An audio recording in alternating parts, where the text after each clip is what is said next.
शेतकरी मित्रांनो नमस्कार. आज आपण आहोत सोलापूर जिल्ह्यामध्ये. डाळिंबावरती शेतकरी तेल्या आणि इतर रोगांमुळे प्रचंड परेशान आहे. अशा जिल्ह्यामध्ये 20 दिवसाची रेस्ट पिरियड देऊन त्यांनी पुन्हा बाग पकडली आणि कमजोर झाडावरती माजी सरपंच सुरेश शिंदे यांच्या बागेवर त्यांनी एससीटी वैदिकची मागच्या 3 महिन्यामध्ये जी काही ट्रीटमेंट केली आहे त्यांनी खऱ्या अर्थाने असं शेतकऱ्यांचं म्हणणं आहे आजूबाजूच्या की एक चमत्कारच घडलेला आहे. आणि आज त्यांच्या बागेमध्ये फळांची साईज आहे, ज्या प्रकारे त्यांची संख्या आहे हे जर पाहिलं तर खरोखर सगळ्यांना आश्चर्य वाटतं. प्रत्येक प्रोडक्ट वापरला चौथ्या दिवशी बदल हाईट साईज वाढते, चमक वाढते, ग्रोथ म्हणजे सगळ्या गोष्टी बी वापरून तेवढं कमी वाटते. सरपंच म्हणजे राजकारणी माणूस, राजकारणी माणूस म्हणजे थोडा चतुरच असतो, कोणावर विश्वास ठेवत नाही. तुम्ही एससीटी विश्वास कसा काय ठेवला? तुमचा व्हिडिओ बघितल्यावर लाईक करत गेलो. पहिला व्हिडिओ किती वाजता बघितला? रात्री 2:30 वाजता बघितलं. तुम्ही प्रत्येक प्रोडक्टचा ट्रायल घेतला, ट्रायल केला प्रत्येक. तुमच्या बागेमध्ये तेले आहे, आहे परंतु तुम्हाला काय भीती वाटत काय नाही? नाही पूर्ण बागेमध्ये तुमच्या सगळे नारळ लावले तुम्ही, असं नाही. तुम्ही नारळाचं तेल होतं केला? वैदिकची किमी आहे सर. एससीटी वैदिकचा पूर्ण क्षमतेने वापरला केला पाहिजे. हा बाग धरला तेव्हा किती टेम्परेचर? 40-42 असतात. या बागेचे 2 महिने कशामध्ये गेले?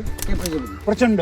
तुम्हाला कव्हर करावं असं नाही वाटलं? मी तुमची व्हिडिओ बघून त्याचे अनुभव घेतलेला. खायला किती घाणी वाटायचं मला. असं उन्हात झाड अशी बसायची होतं. पाच येत होतं उन्हाचं काय 20 मिनिटं पाणी चौथ्या दिवशी. 20 मिनिटं पाणी. रासायनिक शिवाय शेती येऊ शकत नाही असं म्हणतात, त्यांना काय सांगा? रासायनिक शेती येतच नाही रासायनिकमुळे. कारण ते रोग येतात. तो काय करणार नाही. माझ्या भावाची 7-10 टन माल टाकून दिला, जागेला गळला. डाळिंबाचं नवीन पर्वत सुरू झालंय असं वाटतंय तुम्हाला? हो रांजणीमधून हो राजनीमधून पुन्हा मुहूर्तमेढ झाली. मित्र संपूर्ण व्हिडिओ तुम्हाला जर बघायचा असेल, या बागेमध्ये काय चमत्कार झालेला आहे म्हणजे शून्यातून असं म्हणूया आपण, पहिल्याच वर्षी त्यांना 25 किलोचा माल मिळेल अशी परिस्थिती आहे. झाडांच्या फळांची साईज 500 ग्रॅम मिनिमम होणार. तर या बागेचा पूर्ण व्हिडिओ पाहण्यासाठी soil charger technology YouTube channel बरोबर कनेक्टेड राहा. लवकरच तुम्हाला हा पूर्ण व्हिडिओ त्या बागेवर बघायला मिळेल. धन्यवाद.